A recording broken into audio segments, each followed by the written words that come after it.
ആ ഒരു ടൈമിൽ നമുക്ക് പല ബുദ്ധിമുട്ടുകളും ഉണ്ടായിരുന്നു. പ്രത്യേകിച്ച് ജോബ് ഇല്ലാത്തതിൻ്റെ ആ ഒരു ബുദ്ധിമുട്ടുണ്ടായിരുന്നു. ആളുകളൊക്കെ വന്ന് ചോദിക്കും, എന്താ മോനെ പരിപാടി എന്ന് ചോദിക്കും. അപ്പോൾ നമുക്ക് അതിനെ പറയാനായിട്ട് പ്രത്യേകിച്ചൊന്നും ഇല്ലായിരുന്നു. സോ ആളുകളൊക്കെ കാണുമ്പോൾ ഒളിച്ചും പാത്ത് നടന്ന കാലഘട്ടമാണ്.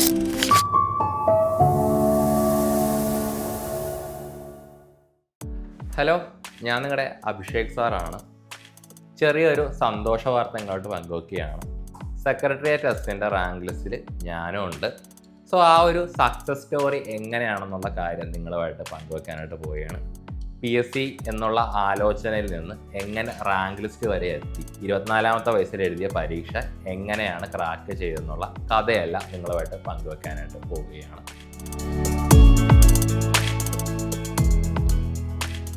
ഞാൻ MSc കെമിസ്ട്രി കഴിഞ്ഞ ഒരാളാണ്. സോ MSc കഴിഞ്ഞ എല്ലാവരെയും പോലെ തന്നെ നെറ്റിനെ പറ്റിയും PhDനെ പറ്റിയൊക്കെയാണ് ആദ്യം ചിന്തിച്ചത്. ചില തിരിച്ചടികളൊക്കെ ഉണ്ടായപ്പോൾ നമുക്ക് പറ്റിയ ഏരിയ അല്ല എന്നത് മനസ്സിലായി. അപ്പോഴാണ് PSCനെ പറ്റി ഇങ്ങനെ ആലോചിക്കുന്നത്, കോമ്പറ്റേറ്റീവ് എക്സാമുകളെ പറ്റിയൊക്കെ ആലോചിക്കുന്നത്. അപ്പോൾ ആ ഒരു ടൈമിലാണ് സെക്രട്ടേറിയറ്റ് ടെസ്റ്റിൻ്റെ നോട്ടിഫിക്കേഷൻ വിളിക്കുന്നത് 2024. സോ നമുക്കൊരു ചെറിയൊരു ജോബ് ഉണ്ടായിരുന്നു, ഒരു ലാബിൽ കെമിസ്റ്റൊക്കെ ആയിട്ടാണ് വർക്ക് ചെയ്തുകൊണ്ടിരുന്നത്. സോ ആ ജോബ് റിസൈൻ ചെയ്ത് പഠിക്കാമെന്ന് വെച്ചു. സോ ആ ഒരു ടൈമിൽ നമുക്ക് പല ബുദ്ധിമുട്ടുകളും ഉണ്ടായിരുന്നു. പ്രത്യേകിച്ച് ജോബ് ഇല്ലാത്തതിൻ്റെ ആ ഒരു ബുദ്ധിമുട്ടുണ്ടായിരുന്നു. ആളുകളൊക്കെ വന്ന് ചോദിക്കും, എന്താ മോനെ പരിപാടി എന്ന് ചോദിക്കും. അപ്പോൾ നമുക്ക് അതിനെ പറയാനായിട്ട് പ്രത്യേകിച്ചൊന്നും ഇല്ലായിരുന്നു. സോ ആളുകളൊക്കെ കാണുമ്പോൾ ഒളിച്ചും പാത്ത് നടന്ന കാലഘട്ടമാണ്. സോ നമുക്ക് മുന്നിൽ ഇനി വരാൻ പോകുന്ന ഒരു എക്സാം ക്ലിയർ ചെയ്തേ മതിയാവുള്ളൂ, ഒരു ഗവൺമെൻറ് ജോബ് കിട്ടിയേ മതിയാവും എന്നുള്ള ആ ഒരു ലക്ഷ്യം നമുക്കുണ്ടായിരുന്നു. സോ അതായിരുന്നു എൻ്റെ പഠനത്തിൻ്റെ ഡ്രൈവിംഗ് ഫോഴ്സ് എന്ന് പറയുന്നത്. എങ്ങനെയാണ് പഠിച്ചതെന്ന് നോക്കുകയാണെങ്കിൽ ആദ്യം തന്നെ എല്ലാവർക്കും ഉള്ള പോലെയുള്ള ഡൗട്ടൊക്കെ എനിക്കുണ്ടായിരുന്നു. എന്തൊക്കെ പഠിക്കണം, എവിടെ നിന്ന് പഠിക്കണം, എത്രയൊക്കെ പഠിക്കണം എന്നുള്ള ഡൗട്ടുകളൊക്കെ ഉണ്ടായിരുന്നു. പിന്നെ കുഞ്ഞുനാൾ തൊട്ട് ക്വിസിനോടൊരു കമ്പം ഉള്ളതുകൊണ്ട് ജനറൽ നോളജ് അത്ര വലിയ ടാസ്ക്കായിട്ട് എനിക്ക് തോന്നിയില്ല. പക്ഷേ എന്നാലും ഈ പറയുന്ന കൺഫ്യൂഷൻ ഉണ്ടായിരുന്നു. എല്ലാം സ്കാറ്റേർഡായിട്ട് തന്നെയാണ് നടക്കുന്നത്. സോ വ്യക്തമായിട്ടുള്ള ഒരു സ്റ്റഡി പ്ലാൻ ഉണ്ടായാൽ മാത്രമേ മുന്നോട്ട് പോകാൻ പറ്റൂ എന്നുള്ള ഒരു ബോധം എനിക്കുണ്ടായിരുന്നു. സോ കൃത്യമായിട്ടുള്ള ഓർഡറിലാണ് പിന്നീടുള്ള ദിവസങ്ങളിൽ മുന്നോട്ട് പോയത്. രാവിലെ എണീക്കും, അത് കഴിഞ്ഞിട്ട് നമുക്കൊരു ചെറിയ ട്യൂഷൻ്റെ പരിപാടിയുണ്ട്. ആ ഒരു ടൈമിലുള്ള ആകെയുള്ള വരുമാനം എന്ന് പറയുന്ന ട്യൂഷനായിരുന്നു. അത് കഴിഞ്ഞിട്ട് പിന്നെ ഓൺലൈനാണെങ്കിൽ ക്ലാസ്സുകൾക്കാണ്. അതിനെ ബേസ് ചെയ്ത് നോട്ട്സ് ഉണ്ടാക്കും. നോട്ട്സ് എന്ന് പറയുമ്പോൾ എൻ്റെ സ്വന്തം നോട്ട്സ് ആയിരുന്നു. അതെനിക്ക് മാത്രം വായിക്കാവുന്ന രീതിയിലുള്ള നോട്ട്സൊക്കെയാണ് പ്രിപ്പയർ ചെയ്തത്. അപ്പോൾ അങ്ങനെയാണ് മുന്നോട്ട് കൊണ്ടുപോയത്. അതിനോടൊപ്പം തന്നെ റിവിഷന് നല്ല രീതിയിൽ പ്രാധാന്യം കൊടുത്തിട്ടുണ്ട്. നമ്മൾ ഒരു 10 പോയിന്റ് പഠിക്കുകയാണെങ്കിൽ ആ 10 പോയിന്റും അന്ന് തന്നെ റിവൈസ് ചെയ്യുന്നൊരു സ്വഭാവം ഉണ്ടായിരുന്നു. പിന്നെ നമ്മുടെ ഈ മോക്ക് എക്സാമുകളും പോളുകളും ശരിക്കും എന്നെ മുന്നോട്ട് കൊണ്ടുപോയത് ഈ മോക്ക് എക്സാമും പോളും തന്നെയാണ്. നമുക്ക് ആദ്യമൊന്നും വലിയ മാർക്കൊന്നും കിട്ടില്ല മോക്ക് എക്സാമൊക്കെ എഴുതുമ്പോൾ. ആദ്യമൊക്കെ ഫുള്ള് നെഗറ്റീവായിരിക്കും. പിന്നീട് അങ്ങോട്ട് എഴുതി വരുമ്പോഴേ ആ ഒരു രീതിയിലൊക്കെ ശരിയാവുള്ളൂ. അപ്പോൾ അങ്ങനെയാണ് നമ്മൾ മുന്നോട്ട് പോയത്. അതോടൊപ്പം തന്നെ പോളുകളും, ഇപ്പോൾ ടെലിഗ്രാം ആയാലും യൂട്യൂബ് ആയാലും, അതോടൊപ്പം തന്നെ എന്ത് സോഷ്യൽ മീഡിയ, ഞാൻ സോഷ്യൽ മീഡിയയിൽ നിന്ന് ഒരിക്കലും മാറ്റി വെച്ച ഒരാളൊന്നുമല്ല. സോഷ്യൽ മീഡിയയൊക്കെ നല്ല രീതിയിൽ തന്നെ യൂസ് ചെയ്ത ആളാണ്. പക്ഷേ കൂടുതലും പഠനത്തിന് വേണ്ടിയിട്ട് സോഷ്യൽ മീഡിയ യൂസ് ചെയ്ത ഒരാളാണ്. എൻ്റെ യൂട്യൂബ് ഹിസ്റ്ററിയൊക്കെ എടുത്ത് നോക്കുകയാണെങ്കിൽ അതിൽ 90% PSC വീഡിയോസൊക്കെ ആയിരുന്നു കാര്യങ്ങളുണ്ടായിരുന്നു.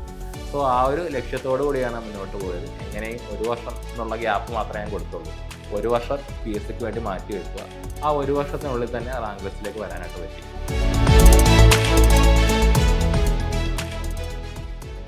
സിസ്റ്റമാറ്റിക് പ്ലാൻ എന്ന് പറയുമ്പോൾ ചോദ്യം എവിടെ നിന്ന് വരുന്നു എന്നുള്ള കാര്യത്തിൽ നമുക്കൊരു ബോധ്യം ഉണ്ടായിരിക്കണം.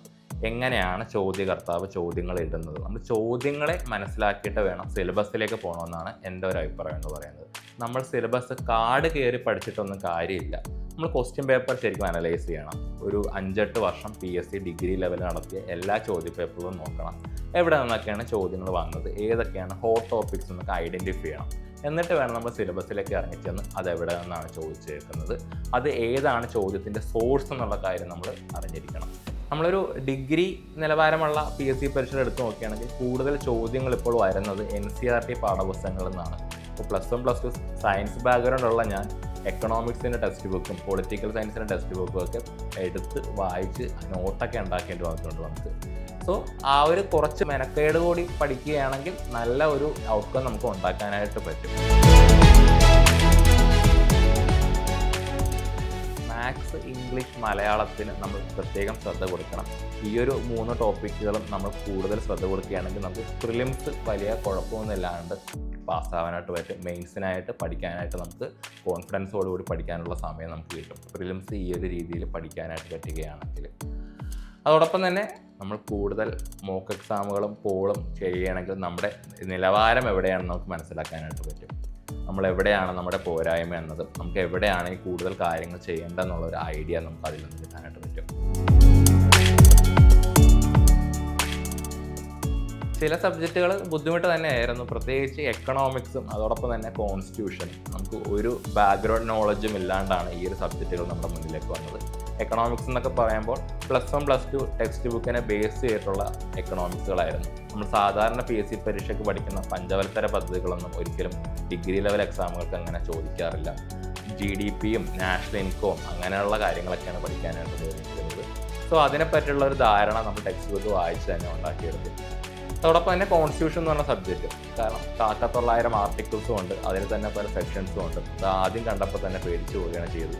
പിന്നെ കോൺസ്റ്റിറ്റ്യൂഷൻ സ്നേഹത്തോടെ പഠിക്കുകയാണ് ചെയ്തത്. അതായത് മനസ്സില്ലാ മനസ്സോടുകൂടി പഠിക്കാമെന്ന് ഒരിക്കലും ചെയ്തിട്ടില്ല. അത് ആ ഒരു രീതിയിൽ പഠിച്ചപ്പോൾ ഇഷ്ടപ്പെട്ട ഒരു സബ്ജക്റ്റായിട്ട് മാറുകയാണ് ചെയ്തത്. ഇന്നും കോൺസ്റ്റിറ്റ്യൂഷൻ്റെ ഏറ്റവും പ്രധാനപ്പെട്ട സബ്ജക്റ്റായിട്ട് ഇപ്പോഴും മുന്നോട്ട് പോവുകയാണ്.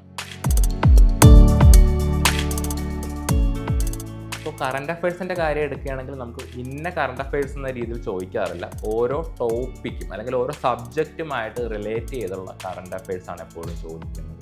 ഇപ്പോൾ സയൻസ് ആൻഡ് ടെക്നോളജിയിൽ ചോദിക്കാം, എക്കണോമിക്സിൽ ചോദിക്കാം, ജോഗ്രഫിയിൽ ചോദിക്കാം. അല്ലാണ്ട് നമുക്ക് കറണ്ട് അഫയേഴ്സ് എന്ന രീതിയിൽ അങ്ങനെ പഠിച്ചിട്ടില്ല.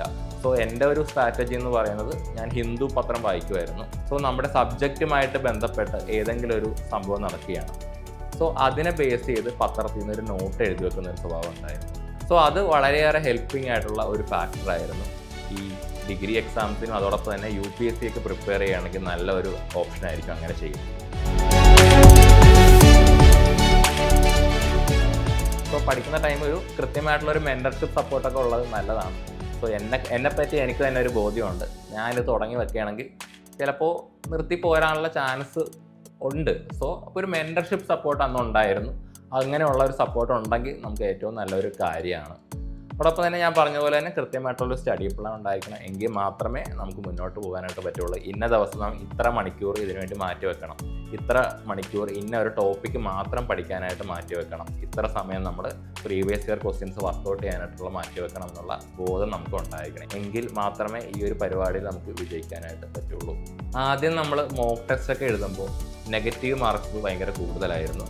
ഒരു പരീക്ഷയിൽ 100 മാർക്കിനാണെങ്കിൽ 20 മാർക്ക് വരെ നെഗറ്റീവ് നമ്മൾ അടിച്ചിട്ടുണ്ട്. സോ നമ്മുടെ മാർക്ക് തീരെ കുറയാനായിട്ട് തുടങ്ങി. സോ നമ്മൾ അറ്റൻഡ് കൂട്ടുകയും ചെയ്യണം, പക്ഷേ നെഗറ്റീവ് മാർക്കിൻ്റെ എണ്ണം കുറയ്ക്കാൻ വേണമെന്നുള്ള പ്ലാനായിരുന്നു. സോ നമ്മൾ കൃത്യമായിട്ട് തന്നെ നെഗറ്റീവ് മാർക്സ് എങ്ങനെ വരാമെന്നുള്ള സിറ്റുവേഷൻ നമ്മൾ ഒഴിവാക്കിയാണ് മുന്നോട്ട് കൊണ്ടുപോയത്. സോ അങ്ങനെ ആ ഒരു രീതിയിലേക്ക് വരുമ്പോൾ പ്രിലിംസ് സിലബസ് ബേസ് ചെയ്തിട്ടുള്ള മോക്ക് ടെസ്റ്റുകൾക്ക് എപ്പോഴും ഒരു 60-നടുത്തുള്ള സ്കോറുകൾ നമുക്ക് വരാനായിട്ട് തുടങ്ങി. നെഗറ്റീവ് മാർക്ക് 20ഉം 25ഉം കിട്ടിക്കൊണ്ടിരുന്ന സ്ഥാനത്ത് 3ഉം 2ഉം ഒക്കെ ആയിട്ട് കുറയ്ക്കാനായിട്ട് പറ്റും നമുക്ക്. സോ നമ്മൾ കൂടുതൽ മോക്ക് ടെസ്റ്റുകൾ അറ്റൻഡ് ചെയ്താൽ മാത്രമേ നെഗറ്റീവ് മാർക്ക് നമുക്ക് കുറയ്ക്കാനായിട്ട് പറ്റുള്ളൂ. നമ്മളൊരു ഡിഗ്രി ലെവൽ എക്സാമിന് പോവുകയാണെങ്കിൽ ഒരു 100 മോക്ക് ടെസ്റ്റ് എങ്കിലും നമ്മൾ അറ്റൻഡ് ചെയ്ത് നമ്മൾ പോകാൻ പാടുള്ളൂ. ഇനി എനിക്ക് പറയാനുള്ളത് നമ്മുടെ സീരിയസ് ആസ്പിരൻസിനോടാണ്. ഇനി വരാൻ പോകുന്ന കമ്പനി ബോർഡ് എന്നുള്ളത് നല്ല ഒരു ചാൻസാണ്. നല്ല രീതിയിൽ നിയമനം നടക്കാൻ പോകുന്ന ഒരു പരീക്ഷയാണ്. സോ നമുക്ക് പഠനം കൃത്യമായിട്ട് തന്നെ മുന്നോട്ട് കൊണ്ടുപോകേണ്ടതുണ്ട്. അതോടൊപ്പം തന്നെ ഒരു സ്റ്റഡി പ്ലാനോടുകൂടി വേണം നമ്മൾ മുന്നോട്ട് പോകാനായിട്ട്. കുറേ കാര്യങ്ങൾ പഠിച്ചു, എന്തൊക്കെയോ റിവൈസ് ചെയ്തു. ആ ഒരു ദിവസം നശിപ്പിക്കാനുള്ളതല്ല, ഒരു ദിവസത്തെ തന്നെ നമ്മൾ ഡിവൈഡ് ചെയ്ത് ഇത്ര ടോപ്പിക്ക് ഇത്ര മണിക്കൂർ നമ്മൾ മാറ്റി വെക്കണം. അങ്ങനെയുള്ള ഒരു കൃത്യമായിട്ടുള്ള സ്റ്റഡി പ്ലാനോട് മുന്നോട്ട് പോയാൽ മാത്രമേ നമുക്ക് ഈ ഒരു എക്സാം ക്രാക്ക് ചെയ്യാനായിട്ട് പറ്റുള്ളൂ. നമ്മൾ ഒരു ഡിഗ്രി ലെവൽ എക്സാമിന് വേണ്ടി അധികം നാളൊന്നും മാറ്റി വെക്കേണ്ട ആവശ്യമില്ല. കുറഞ്ഞ സമയം കൊണ്ട് നമുക്ക് പഠിക്കാവുന്നേ ഉള്ളൂ. ഇപ്പോൾ തന്നെ നമുക്ക് ഇനി വരാൻ പോകുന്ന മെയ് 2 നമ്മുടെ പ്രിലിംസ് എക്സാമാണ്. അത് കഴിഞ്ഞ ഉടനെ തന്നെ മെയിൻസ് എക്സാം ഉണ്ടായിരിക്കും. സോ സമയം ഉണ്ട്, നമുക്ക് മെയിൻസ് എക്സാമിന് പഠിക്കാനുള്ള സമയം നല്ല പോലെ ഉണ്ട്. സോ നമുക്ക് സിലബസ് വന്നാൽ മാത്രമേ അറിയുള്ളൂ എന്തൊക്കെയാണ് പഠിക്കേണ്ടതെന്നുള്ളത്. സോ നമുക്ക് ഇപ്പം തന്നെ ഒരു ഐഡിയ ഉണ്ടായിരിക്കണം. നമുക്ക് ജനറൽ ടോപ്പിക് ഉണ്ടായിരിക്കും, സ്പെഷ്യൽ ടോപ്പിക് അല്ലാത്ത ജനറൽ ടോപ്പിക് ഉണ്ടായിരിക്കും. ആ ജനറൽ ടോപ്പിക്ക് ഇപ്പം തന്നെ നമ്മൾ പഠിച്ച് സെറ്റാക്കി വെക്കണം. എങ്കിൽ മാത്രം നമുക്ക് സിലബസ് വന്നു കഴിയുമ്പോൾ ഉള്ള സ്പെഷ്യൽ ടോപ്പിക്കിനെ പറ്റി ആലോചിക്കേണ്ടതുള്ളൂ. സോ നല്ല രീതിയിൽ തന്നെ പഠനം മുന്നോട്ട് കൊണ്ടുപോവുക. നമുക്ക് നല്ലൊരു റാങ്ക് ലിസ്റ്റിലേക്ക് വരാനുള്ള ചാൻസാണ്. നിയമനങ്ങൾ കൂടുതൽ നടക്കാനുള്ള ഒരു പരീക്ഷയാണ് വരാനായിട്ട് പോകുന്നത്. ആ ഒരു പരീക്ഷയ്ക്ക് വേണ്ടി എല്ലാവരും നല്ല രീതിയിൽ തന്നെ പഠിക്കണം.